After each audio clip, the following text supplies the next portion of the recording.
नमस्कार, मी प्रगती कुलकर्णी आणि माझ्या यूट्यूब चॅनलवर सगळ्यांचं स्वागत आहे। आणि आज आम्ही बेंगलोरजवळील कोटिलिंगेश्वर या देवस्थानाला चाललेलो आहोत। या पूर्ण व्हिडिओमध्ये मी तुम्हाला संपूर्ण या कोटिलिंगेश्वरबद्दल माहिती सांगणार आहे। व्हिडिओ नक्की शेवटपर्यंत बघा। व्हिडिओ आवडल्यास व्हिडिओला लाईक करायला आणि शेअर करायला अजिबात विसरू नका। कोटिलिंगेश्वर हे कर्नाटकातील एक प्रसिद्ध असं देवस्थान आहे। तर बेंगलोरमध्ये माझ्याकडे माझे आई बाबा आले होते, तर त्यांना काही नवीन ठिकाणं एक्सप्लोर करण्यासाठी आम्ही त्यांना घेऊन गेलो होतो या कोटिलिंगेश्वरच्या मंदिरामध्ये। बेंगलोरपासून काही तासाच्या दूर असलेलं हे विविध प्रकारचे शिवलिंग असलेले सगळ्यात मोठं शिवलिंग, त्याचबरोबर सगळ्यात विशाल असा नंदी असलेलं आणि कोटी शिवलिंगाच्या अद्वितीय अशा प्रतिकृती असलेले हे कोटिलिंगेश्वरचं मंदिर आहे। आणि धार्मिक, भावनिक, भक्तिभावाने समृद्ध होण्यासाठी, छान असा अनुभव घेण्यासाठी हे ठिकाण अतिशय उत्तम आहे। स्वतःची जर गाडी घेऊन जात असाल तर पार्किंगची मुबलक अशी सोय आहे। साधारण 50 रुपये तुम्हाला पार्किंग चार्जेस द्यावे लागतात। त्यानंतर आम्ही मंदिराच्या दिशेने निघालो। चहूबाजूला, दोन्ही बाजूला सगळीकडे हे दुकानं आहेत, जे स्टॉल्स आहेत विक्रीसाठी, फुलांचे आहेत, त्याचबरोबर लहान मुलांसाठी खेळणी, आणखी शिवलिंगाच्या प्रतिकृती अशा विकणारी वेगवेगळी अशी दुकानं आपल्याला दिसतात। कोटिलिंगेश्वरच्या मंदिराच्या इतिहास आणि स्थापनेबद्दल बोलायचं झालं तर 1980 साली स्वामी संभा शिवामूर्ती यांनी मंदिराचे बांधकाम सुरू केले आणि त्यांनीच पहिला शिवलिंग येथे स्थापन केला। या मंदिराचे प्रमुख वैशिष्ट्य म्हणजे येथे कोटी म्हणजेच 1 कोटी 10 लक्ष दशलक्ष शिवलिंगाची स्थापना करण्याचा संकल्प आहे। आतापर्यंत 90 लाखाहून अधिक शिवलिंग येथे स्थापन करण्यात आलेली आहेत। श्री स्वामी शंभू शिवमूर्ती यांचा हे मंदिर स्थापना करण्याचा उद्देश असा होता की संपूर्ण भारतभरातील शिवभक्तांना एकत्र आणून शिवाच्या विविध रूपांची पूजा करणे। मंदिरामध्ये आत जाताना कोणत्याही प्रकारचं outside food, cold drink, water bottle allowed नाही आहे। मंदिराचं पावित्र्य राखण्यासाठी सगळ्यांसाठी ड्रेस कोड आहे। स्त्रियांसाठी साडी, कुर्ती, पायजमा घालणं आवश्यक आहे। त्याचबरोबर पुरुषांसाठी शर्ट, पॅन्ट पूर्ण घालणं गरजेचं आहे। त्याचबरोबर लुंगी, सदरा पण तुम्ही घालू शकता। तर अलाउड काय नाही आहे, तर शॉर्ट पॅन्ट्स, गाऊन वगैरे अशा गोष्टी, टी शर्ट घालणं अलाउड नाही आहे। लहान मुलांसाठी सुद्धा फुल पॅन्ट असणं गरजेचं आहे। तर तिथे जाताना हा ड्रेस कोड नक्की लक्षात घ्यावा। आणि आम्ही तिकीट काढून आतमध्ये प्रवेश घेतलेला आहे आणि इथून सुरू झालेलं आहे शिवलिंगचं। अगदी छोट्या शिवलिंगापासून अगदी मोठ्या शिवलिंगापर्यंत अशा बऱ्याच शिवलिंगाची प्रतिकृती इथं आहेत। छोटी छोटी शिवलिंग असलेली मंदिरंसुद्धा इथे आहेत आणि प्रत्येक शिवलिंगाच्या पिंडीवरती फुलं ठेवलेली आहेत, त्याची पूजा केलेली आहे। येणारा भाविक आहे ते येताना फुलं घेऊन येतं आणि ते फुलं प्रत्येक पिंडीवरती एक एक करत ठेवत जातात। कोटिलिंगेश्वरमध्ये महाशिवरात्रीचा उत्सव हा अगदी मोठ्या प्रमाणात साजरा केला जातो। खूप जास्त भाविकांची गर्दी इथे जमते। प्रत्येक भावी हा प्रत्येक शिवलिंगाच्या पिंडीसमोर नतमस्तक होऊन नमस्कार करतात।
कोटिलिंगेश्वर मंदिराच्या आतमध्ये प्रवेश केल्यानंतर आपल्याला सगळ्यात पहिल्यांदा ब्रह्मा विष्णू महेश मंदिर दिसतं.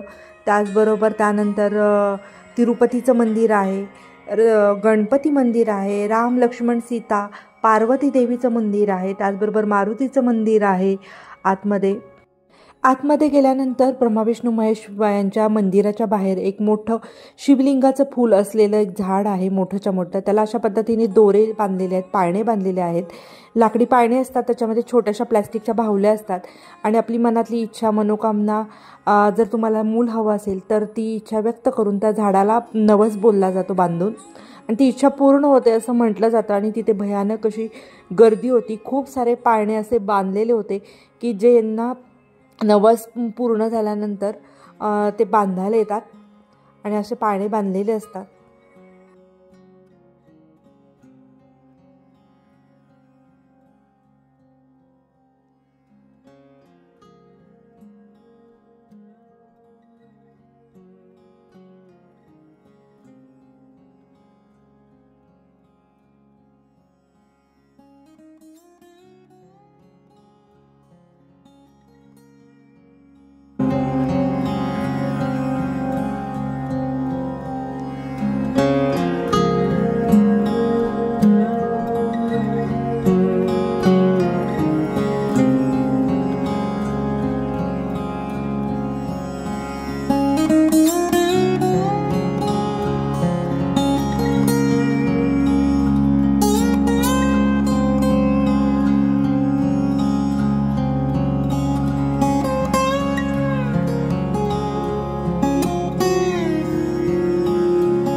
आतमध्ये गेल्यानंतर तुम्हाला सगळीकडे शिवलिंगच दिसतील फक्त.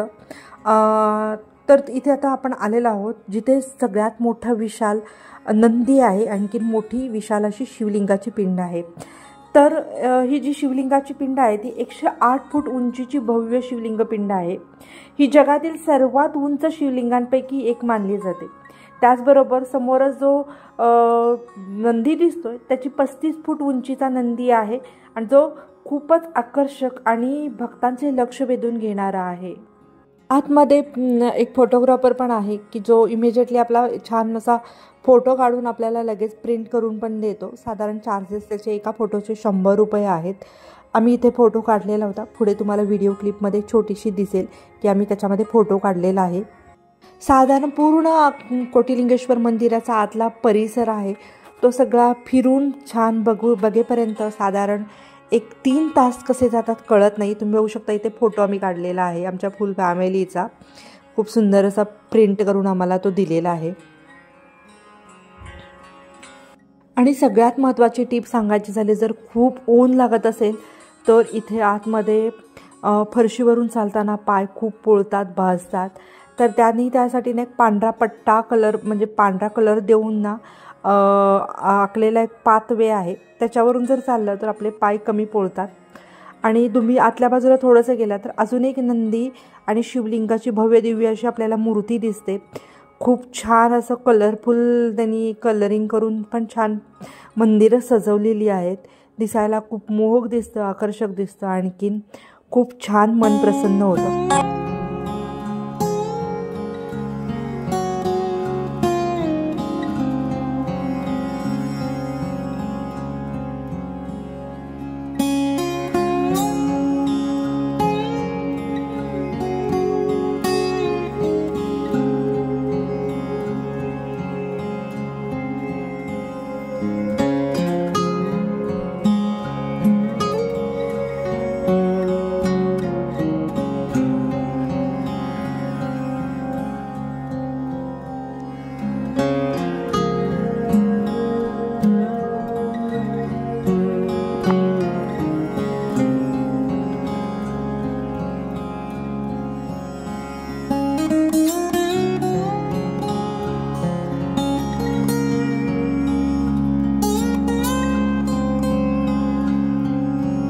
आतमध्ये शनी मंदिर सुद्धा आहे, त्यानंतर नवग्रह मंदिर पण आहे।